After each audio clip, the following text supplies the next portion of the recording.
प्रिय विद्यार्थियों, आज हम ये पार्ट सेकंड के फर्स्ट पेपर के अंतर्गत सोशल रिसर्च या सामाजिक शोध के बारे में बात करेंगे।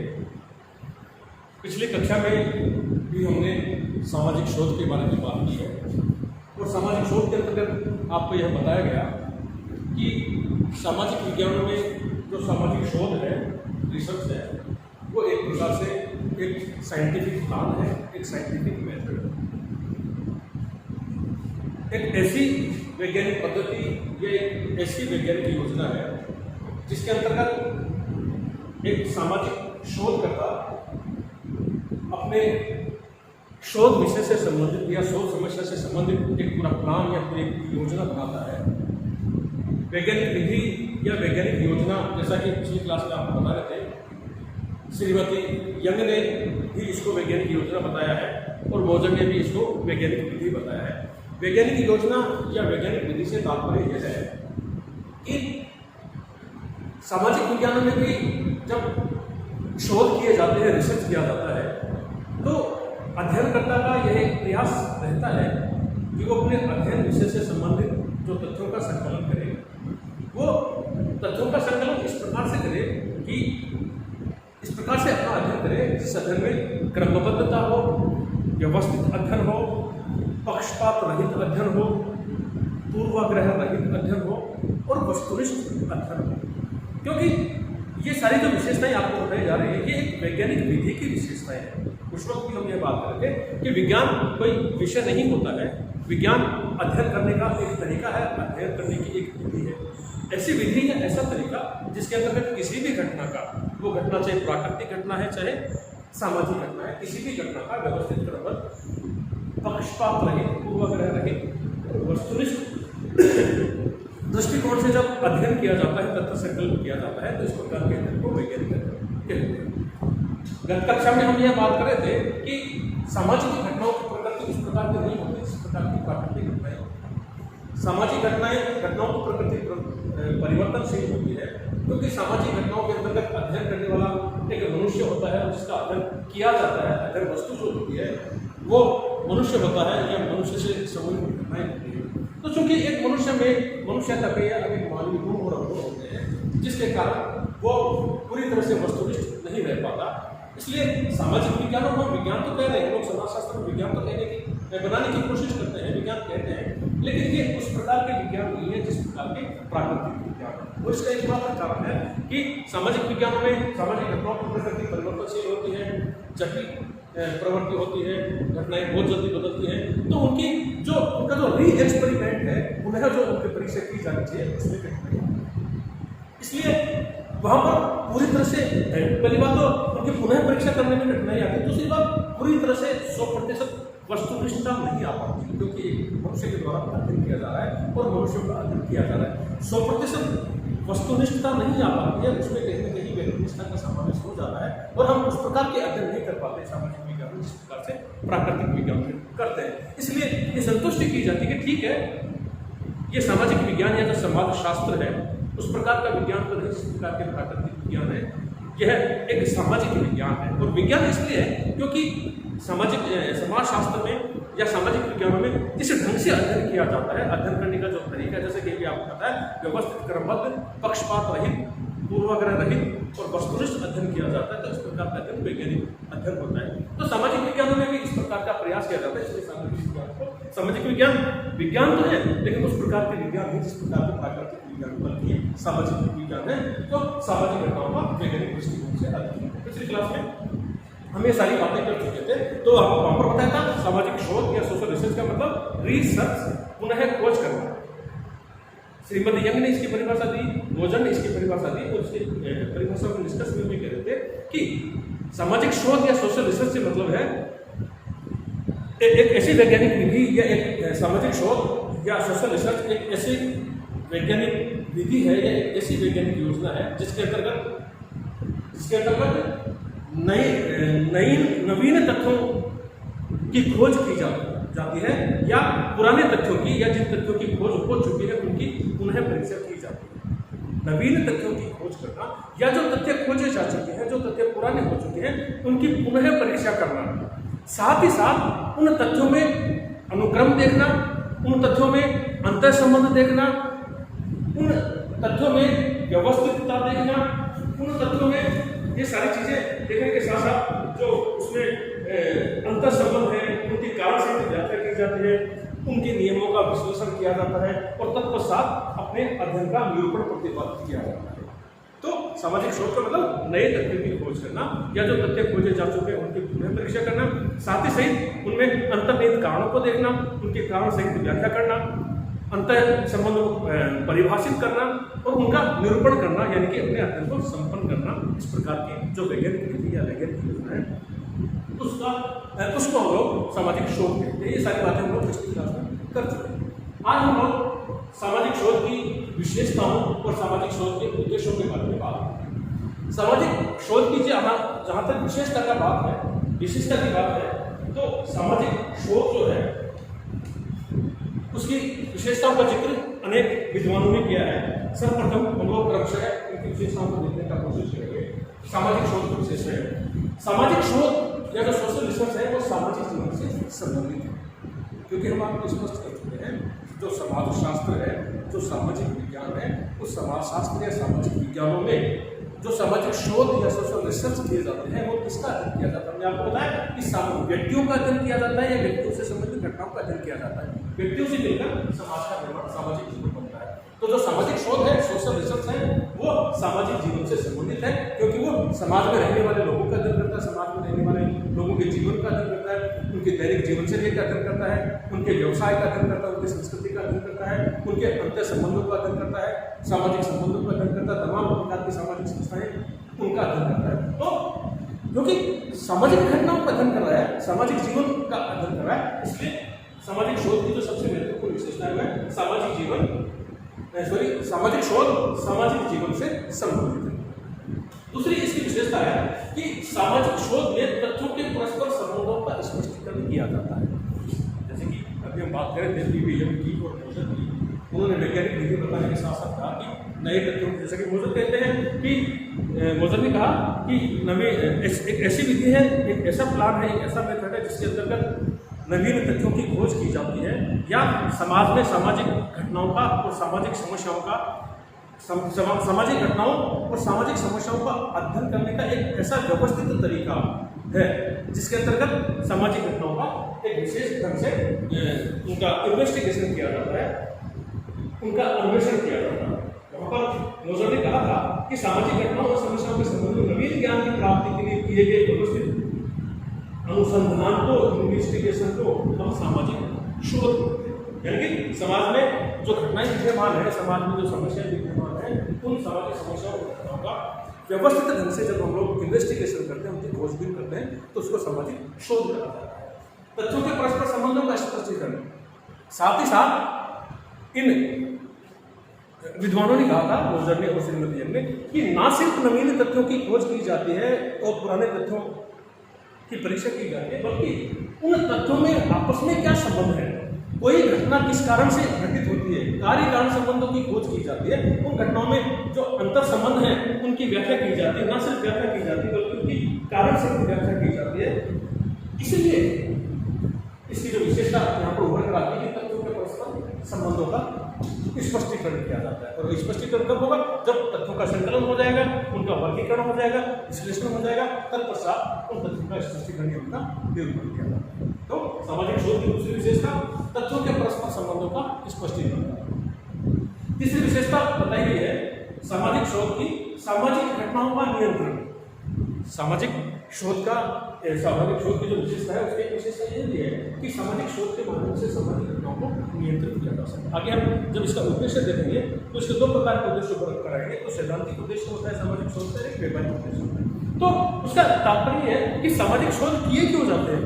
इस सामाजिक शोध के पश्चात जब निष्कर्ष निकल कर आते हैं तो एक अध्ययनकर्ता के द्वारा अध्ययन किया जाता है और वो अपने तथ्य संकलन करने के पश्चात उनका सारणीय वर्गीकरण और विश्लेषण प्रस्तुत करता है। तो निष्कर्ष एक सामान्यीकरण निकाल के देता है, एक सिद्धांत उसके माध्यम से निरूपित होता है। तो वो सिद्धांत अगर हम समाज में लागू करें तो उस सिद्धांत के माध्यम से सामाजिक घटनाओं को नियंत्रित किया जाता है। इसलिए सामाजिक शोध की जो विशेषता है, सामाजिक शोध जो सामाजिक घटनाएं हैं उनका नियंत्रण करता है।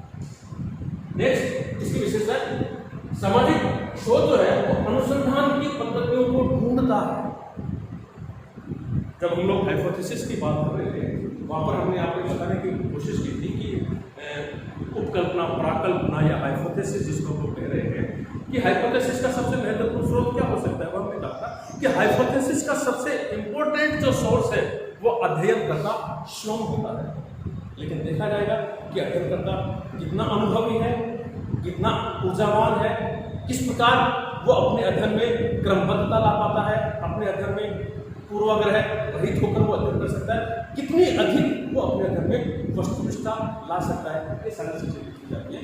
तभी हमने कहा था कि अनुसंधान का स्वयं उपकल्पना का सबसे महत्वपूर्ण स्रोत हो सकता है। तो ये जो सामाजिक शोध की विशेषता, अनुसंधान की पद्धतियों का ढूंढना, ठीक है। जब एक शोध करता है, अनुसंधान करता है या सामाजिक अध्ययन करता, जब अपने अध्ययन को संपन्न करता है, उसके पश्चात उसके दिमाग में नए नए आइडियाज आते हैं, वो अनुसंधान की या शोध की नई पद्धति को निकालने में अपनी भूमिका है। तो इस प्रकार से ये सामाजिक शोध की, सोशल रिसर्च की कुछ विशेषता है। इसके आगे हम देखेंगे सामाजिक शोध के उद्देश्य, सामाजिक शोध क्यों किए जाते हैं। कुछ कारण तो होते हैं जिसके कारण सामाजिक शोध किए जाते हैं। तो कारणों के अंतर्गत हम पहले भी आपको जो है अनौपचारिक रूप से यह बता चुके हैं कि सामाजिक शोध करने के पश्चात क्या चीज निकल कर आती है, जो निष्कर्ष निकलते हैं, उन निष्कर्षों के आधार पर सामान्यीकरण होता है। सामान्यीकरण के आधार पर सिद्धांतों का निर्माण। तो सिद्धांत निर्माण तभी हो पाएंगे सामाजिक विज्ञानों में, विशेष रूप से अगर हम बात करें कि जब सामाजिक शोध होंगे, सोशल रिसर्च, तो उनका उसी माध्यम से सिद्धांतों का निर्माण किया जाएगा और उन सिद्धांतों के माध्यम, उन सिद्धांतों को समाज पर लागू किया जाएगा। ये सबसे महत्वपूर्ण इसका उद्देश्य होता है। अनौपचारिक रूप से हम आपको इसके बारे में बता सकते हैं। सामाजिक शोध के उद्देश्य की जहां तक बात है, इनको हम लोग दो भागों में बांट सकते हैं।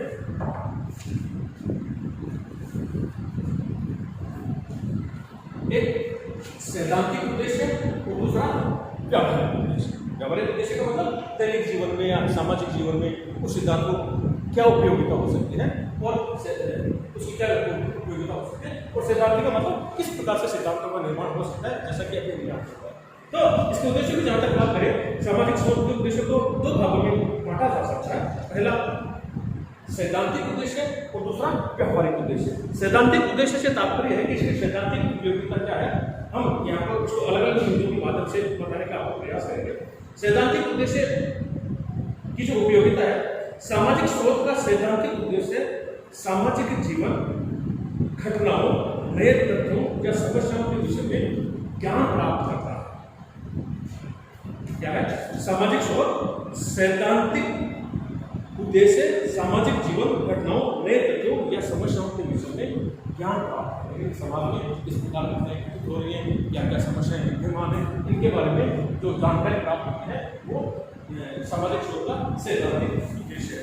दूसरा इसका सैद्धांतिक उद्देश्य है कि इसके माध्यम से, सामाजिक शोध के माध्यम से सामाजिक विज्ञानों में, सामाजिक शोध के माध्यम से सामाजिक विज्ञानों में जो सिद्धांत प्रचलित हैं उनकी जांच की जाती है, उनकी परीक्षा की जाती है।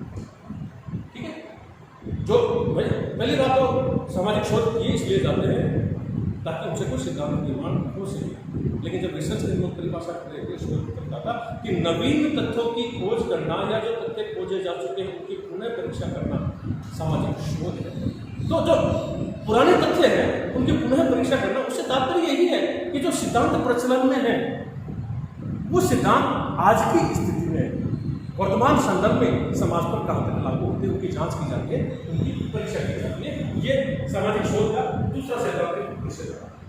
नेक्स्ट, सामाजिक शोध विभिन्न घटनाओं या तथ्यों में पाए जाने वाले प्रकार्यात्मक संबंधों को ढूंढता है। समाज में जो घटनाएं प्रचलन में है, जो प्रचलित हैं, जो तथ्य विद्यमान है, उन तथ्यों में आपस में क्या संबंध है, इस बात को भी सामाजिक शोध देखता है। अगला इसका सैद्धांतिक उद्देश्य के अंतर्गत, जैसा कि पीवी यंग ने कहा है, श्रीमती यंग ने कहा है कि सामाजिक शोध एक उद्देश्य प्रयोग सिद्ध तथ्यों के आधार पर वैज्ञानिक धारणाओं का निर्माण पुनः वही बात निकल कर आती है सैद्धांतिक उद्देश्य के अंतर्गत कि सामाजिक शोध किए किस लिए जाते हैं। जैसे कि अभी हमने आपको बताया था कि इनके माध्यम से वैज्ञानिक अवधारणाओं का निर्माण होता है, वैज्ञानिक सिद्धांतों का निर्माण होता है, तत्पश्चात इनको समाज पर लागू किया जाता है। ये इसके कुछ सैद्धांतिक उद्देश्य हैं। इसके पश्चात हम इसके व्यावहारिक उद्देश्यों को प्रकाश डालने का प्रयास करेंगे। व्यावहारिक उद्देश्य का तात्पर्य कि मतलब सामाजिक शोध किस प्रकार से समाज में काम आ सकते हैं, सैद्धांतिक दृष्टिकोण को छोड़कर कैसे उपयोगी साबित हो सकते हैं व्यावहारिक रूप से। उसके अंतर्गत हम देखेंगे कि पहला इसका व्यावहारिक उद्देश्य है सामाजिक शोध से प्राप्त ज्ञान सामाजिक समस्याओं को सुलझाने में सहायता करता है। सामाजिक शोध से जो हमें ज्ञान प्राप्त होता है वो सामाजिक समस्याओं को सुलझाने में सहायता प्राप्त करता है। इसका मतलब ये है, मान लीजिए हम अर्बेनाइजेशन पर स्टडी कर रहे हैं, हम लोग किसी कच्ची बस्ती का अध्ययन कर रहे हैं, हम लोग किसी गंदी बस्ती का अध्ययन कर रहे हैं, स्लम्स का अध्ययन कर रहे हैं। अध्ययन करने के पश्चात जो निष्कर्ष निकल कर आएंगे, जो सामान्यीकरण होगा, सिद्धांत निर्माण होगा, उसको हम लोग उन समाजों पर लागू करेंगे। और वो जो सामाजिक समस्याएं हैं, वो सामाजिक समस्याएं किस प्रकार से दूर हो सकती है, उन समस्याओं से समाज को किस प्रकार से छुटकारा मिल सकता है, इस प्रकार से व्यावहारिक दृष्टिकोण से सामाजिक शोध बड़े काम का एक कार्य होता है। नेक्स्ट, सामाजिक शोध के ज्ञान के आधार पर व्यावहारिक समस्याओं का कारण जाना जा सकता है। यानी कि व्यावहारिक तौर पर समाज में जो समस्याएं चल रही हैं उन सब के बारे में जो है शोध के आधार पर हम लोग उन सामाजिक समस्याओं को जान सकते हैं। और उन सामाजिक समस्याओं के पीछे जो कारण छिपे हुए हैं, जैसे हम बात करें कच्ची बस्ती या गंदी बस्ती, एक सामान्य सी एक कंसेप्ट है कि कच्ची बस्ती या गंदी बस्ती में के लोग अपराधी प्रवृत्ति के होते हैं, उनके बच्चे कम अवस्था में ही नशे की ओर अग्रसर हो जाते हैं, वे क्राइम की ओर अग्रसर हो जाते हैं, वे एजुकेशन की तरफ ध्यान नहीं दे पाते। ये साधारण सा एक पूर्वाग्रह इसको कह सकते हैं। तो जब हम लोग उस स्लम्स का अध्ययन करेंगे और अध्ययन करने के पश्चात जो उस घटना के पीछे जो कारण छिपे हुए होंगे कि क्यों कच्ची बस्ती गंदी बस्ती के बच्चे पढ़ाई से दूर हो जाते हैं, वो क्यों अपराध की ओर अग्रसर हो जाते हैं, वो क्यों जो है नशे की प्रवृत्ति की ओर अग्रसर हो जाते हैं, तो घटना के पीछे छुपे हुए जो कारण है वो शोध के माध्यम से सामने आते हैं। नेक्स्ट, सामाजिक शोध से प्राप्त ज्ञान सामाजिक तनाव को दूर करके सामाजिक संगठन को बनाए रखने में मदद कर सकता है। यानी कि जो शोध किया गया है उस शोध के जो निष्कर्ष प्राप्त होंगे, जो हमें ज्ञान प्राप्त होगा, उसके माध्यम से हम ये देखेंगे कि समाज में जो टेंशन है, समाज में जो तनाव है, जिसको भी सामाजिक है, उसके पीछे क्या कारण है, वो तनाव के पीछे क्या, जैसे हमने कहा ना कि घटना के पीछे क्या कारण छुपे।